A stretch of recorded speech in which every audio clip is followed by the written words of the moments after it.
कुछ लोग गुड़ खाइए, कुछ लोग काकवी खाइए, माने जिसको राब कहते हैं। जितना जाड़े का समय है ना, नवंबर, दिसंबर, जनवरी, फरवरी तक राब भरपूर खा सकते हैं। दही में राब खाइए, दूध में राब खाइए, हलवा राब का बनाइए, गुड़ का हलवा बनाइए, गुड़ दही में खाइए, गुड़ दूध में खाइए। अब गुड़ को दूध और दही में खाने का नियम है, वो भागवत जी कहते हैं।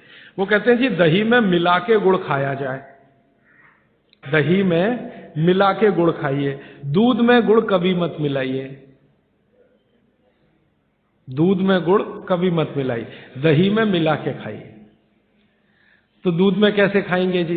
दूध में ऐसे खाएंगे कि पहले गुड़ खा लीजिए, पीछे से दूध पी लीजिए, या दूध पी लिया, पीछे से थोड़ा गुड़ खा लीजिए।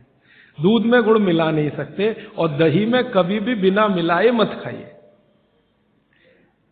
आप में से कोई बिहार वाले हैं ना, तो वहां पर एक बहुत बढ़िया व्यंजन मिलता है, उसका नाम है दही चूड़ा। दही चूड़ा ही कहते हैं, चूड़ा। ये मिथिला में मैंने खाया, और ऐसा अद्भुत है जो दुनिया में शायद कहीं ना हो। मिथिला में, मिथिला माने एक एरिया है बिहार का, करीब 8-10 जिले उसमें आते हैं। उन जिलों में जब भी आप जाएं तो मेहमान को वही परोस के लाते हैं। तो मैं भी मेहमान जैसा ही रहता हूं, तो मुझे हर घर में दही चूड़ा मिलता है। तो वो दही डाल के लाते हैं, ऊपर से गुड़ डाल के लाते हैं, दही के ऊपर गुड़ रहेगा।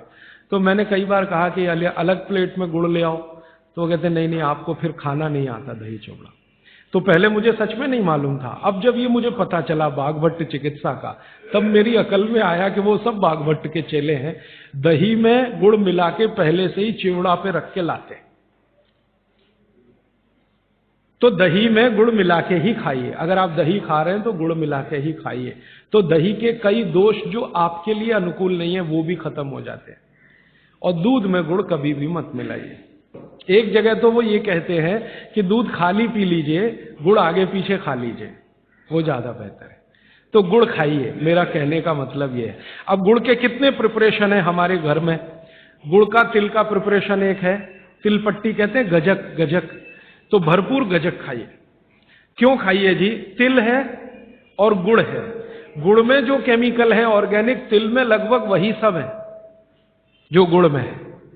तिल भी क्षारीय है, गुड़ भी क्षारीय है, और दोनों क्षारीय चीजें खाएंगे तो पेट के अम्ल को बैलेंस करती रहेंगी। तो तिल गुड़ रोज खाइए, माने तिल की पट्टी बनाइए, गजक बनाइए, नहीं तो तिल का लड्डू बनाइए, गुड़ के साथ बनाइए। फिर इसी तरह से मूंगफली है, मूंगफली भी क्षारीय है और गुड़ भी क्षारीय है। तो मूंगफली और गुड़ मिला के वो पट्टी आती है, वो खाइए, बच्चों को खिलाइए।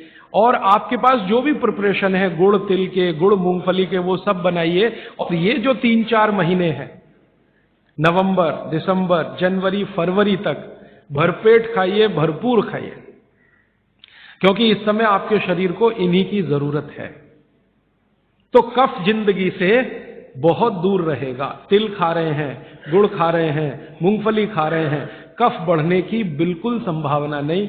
तो जिंदगी में कफ के रोग आने की संभावना नहीं। अब जानते कफ का सबसे खराब रोग क्या है? मोटापा। मोटापा कम करना है तो भरपेट गुड़ खाइए, भरपेट तिल खाइए, भरपेट मूंगफली खाइए, मोटापा भी कम हो जाएगा। हाँ, आपको डर है ना, तिल खाएंगे जी उसमें से तेल है। तेल तो है तिल में, लेकिन वो HDL वाला, LDL वाला नहीं है, VLDL। ये मोटापा जो है ना, वो VLDL और LDL का चक्कर है। HDL जैसे ही बढ़ेगा, मोटापा अपने आप कम होगा, पेट अंदर ही जाएगा। आप में से कोई भी मेरे कहने पर 3 महीने एक एक्सपेरिमेंट कर लीजिए। तिल चबा चबा के खाइए, खाने के बाद 3 महीने के बाद वजन नापेंगे, 8-10 किलो कम मिलेगा, कम से कम इतना कम मिलेगा। खाना खाया, खाने के बाद आप सौंफ खाते हैं ना, सौंफ की जगह तिल खाइए। और काला खाया तो और ज्यादा वजन कम मिलेगा। काला तिल, एक है सफेद। काले की गुणवत्ता सफेद से भी ज्यादा है। लेकिन ये इन्हीं 4 महीनों में, गर्मी में अगर आपने यही तिल खाया तो प्रॉब्लम आएगी। भागवत जी कहते हैं कि तिल खाने का सबसे अच्छा समय वही है जो आज चल रहा है, ये फरवरी तक चलेगा।